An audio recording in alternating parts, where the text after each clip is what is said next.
Olá pessoal, a primeira súmula que eu vou trazer para vocês aqui é a súmula 214 do TST, que trata da irrecorribilidade das decisões interlocutórias. O que é isso? Quando nós vamos analisar os atos que o juiz pode proferir, nós temos pelo menos 3 atos. Nós temos os despachos, as decisões interlocutórias e a sentença.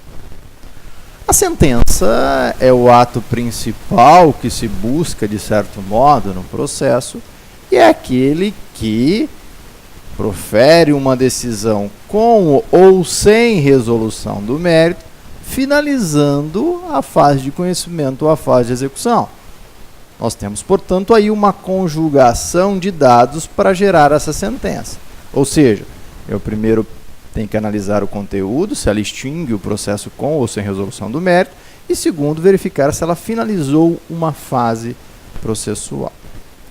Os despachos, por sua vez, são aqueles que dão movimento ao processo, mas que não têm conteúdo decisório. Portanto, como não tem conteúdo decisório, despachos, a gente fala que não há possibilidade de se recorrer. E aí a gente fica no meio do caminho com as decisões interlocutórias. Como assim, professor? Quando nós vamos falar então das decisões interlocutórias, como eu disse a vocês, eu tenho o despacho aqui, que é aquele que não admite recurso. Simplesmente dá um prosseguimento ao processo. Intime-se a parte para se manifestar, prazo de tantos dias. Então eu tenho aqui um ato simples. Tenho a sentença, que é aquela que profere então uma decisão extinguindo ou não o processo com resolução do mérito e finalizando uma fase processual. E aqui no meio nós temos as decisões interlocutórias. Decisões interlocutórias é um conceito residual.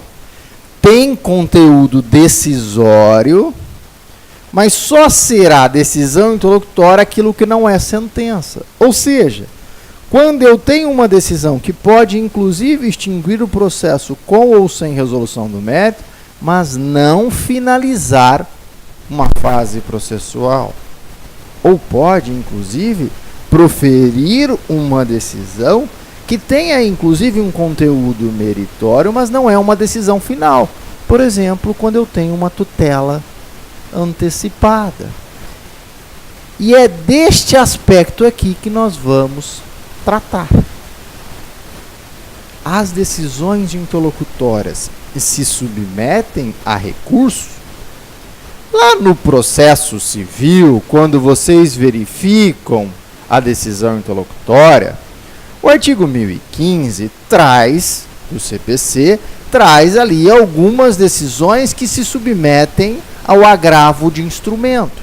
Então, como regra, lá no processo civil, as decisões interlocutórias se submetem ao agravo de instrumento, que é o recurso destinado a atacar essas decisões interlocutórias. E aqui no processo do trabalho? Aqui no processo do trabalho, o artigo 893, parágrafo 1º da CLT, vem e fala expressamente que as decisões interlocutórias não se submetem a recurso imediatamente. Então, aqui no processo do trabalho, vigora o chamado princípio da irrecorribilidade imediata das decisões interlocutórias. Então, a gente fica com a seguinte regrinha: despacho, não cabe recurso. Decisões interlocutórias, como regra, não se submetem a recurso. E a sentença são recorríveis, como a gente vai ver, por exemplo, por meio do recurso ordinário. Então, isso daqui é o primeiro aspecto que vocês devem saber. Definiu as decisões interlocutórias, saber que aqui no processo do trabalho, as decisões interlocutórias, como regra, não se submetem a recurso. A súmula 214, que é a que a gente vai tratar, ela vem trazer exceções a este princípio da irrecorribilidade das decisões interlocutórias. Quero dizer, a regra é não caber recurso, mas a súmula 214 traz 3 exceções que nós vamos admitir recurso de uma decisão interlocutória. Então vão comigo na tela. Qual é a primeira exceção? Então vai lá. Súmula 214. Na Justiça do Trabalho, nos termos do artigo 893, parágrafo 1º da CLT, as decisões interlocutórias não ensejam recurso imediato, salvo nas hipóteses de decisão, primeiro, do Tribunal Regional do Trabalho, contrária à súmula ou orientação jurisprudencial do Tribunal Superior do Trabalho. Percebam, portanto, que a decisão que submete a recurso tem que ser do Tribunal Regional do Trabalho. Vou dar um exemplo para ficar mais fácil para vocês. Suponhamos que eu tenha um determinado município que alterou o regime dele de seletista para estatutário. E aí fez essa alteração do regime seletista para o estatutário no mês 6 de 2012. O TST tem uma súmula que diz o seguinte: quando eu tenho a alteração do regime seletista para o estatutário, eu tenho a extinção do contrato de trabalho. É a súmula 382 do TST. O que significa que, tendo a extinção do contrato de trabalho, todas as verbas que eu quiser postular relacionada a este período seletista, eu tenho que observar o prazo prescricional de 2 anos da extinção do contrato de trabalho. Porque se extinguiu o contrato, eu começo a correr o prazo de 2 anos. Suponhamos que um determinado trabalhador entre postulando horas extras que realizou neste município e entra com a reclamação no mês 7 de 2000, ou seja, 2 anos e 1 mês depois. Lá, a Constituição Federal, no seu inciso 29 do artigo 7º, fala que a prescrição é de 2 anos. Então aqui, teoricamente, estaria prescrito. Vem o juiz e fala, olha, como houve a extinção do contrato de trabalho, prescrita a sua pretensão. E extingue o processo com resolução do mérito, aplicando a prescrição.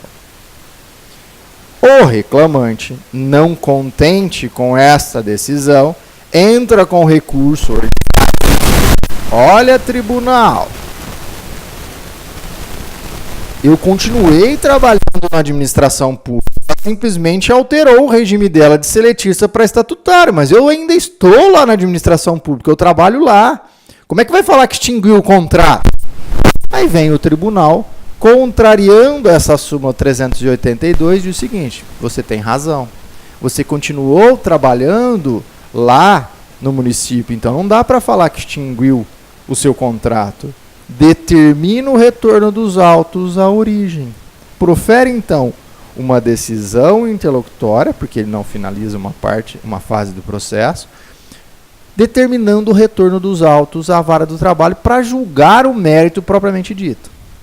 Chega aqui, o juiz então não pode mais analisar a prescrição, porque já foi afastado. Aí o juiz vai analisar as horas extras. Fala, ó, realmente tem horas extras aí. Condena o município ao pagamento das horas extras. O que o município vai fazer agora? É a vez dele apresentar recurso. Apresenta recurso ordinário do TRT. E suponhamos que o TRT mantém essa decisão aí de condenação de horas extras. Aí o que o município vai fazer? Vai entrar com um recurso de revista, porque uma das hipóteses de cabimento do recurso de revista é exatamente a contrariedade à súmula OJ do TST. E aí ele entra com o recurso de revista aqui, alegando a contrariedade à súmula 382. Perceba, então, que a gente tem que fazer um monte de caminho para poder chegar no TST. E aí vem, então, o TST, nessa súmula 214, diz o seguinte: para que nós vamos lá embaixo, depois vamos subir de novo no TRT, para só depois a gente chegar no TST? Vamos autorizar o cabimento imediato de um recurso desta decisão interlocutória. Qual recurso? Recurso de revista. Então, ao invés de eu ter que descer e depois subir, eu já autorizo o recurso de revista imediatamente. Mas desde que a decisão interlocutória seja do TRT e esta decisão contrarie uma súmula ou uma OJ do TST, tá? Então, esta é uma exceção ao princípio da irrecorribilidade das decisões interlocutórias. E repito, gravem aí, para que possa caber este recurso, eu preciso ter uma decisão do TRT que contraria a súmula ou OJ. O que eu quero dizer com isso? Se a decisão for da vara do trabalho que contraria uma súmula ou OJ, não cabe recurso imediatamente, tá? Esta é a primeira exceção. A segunda exceção vem no item B da súmula 214 e diz: é admitido o recurso imediatamente quando for suscetível de impugnação mediante recurso para o mesmo tribunal. Quando nós temos decisões monocráticas lá no tribunal ele é formado por um colegiado. A ideia do tribunal é a formação por meio de um colegiado. Então, se julga por meio de turmas, câmaras. Então, lá numa turma, eu tenho, por exemplo, 3 desembargadores. É por isso até que chama acórdão a decisão proferida lá no tribunal. A ideia é de que eles concordam com aquela decisão, a maioria concorda. Mas o ordenamento autoriza que em diversas hipóteses, lá que estão inclusive no artigo 932 do CPC, o relator julgue sozinho. Ou seja, embora a ideologia do tribunal seja um julgamento colegiado, em diversas hipóteses eu admito que o relator julgue sozinho. Só que ele julga sozinho por delegação. Como assim?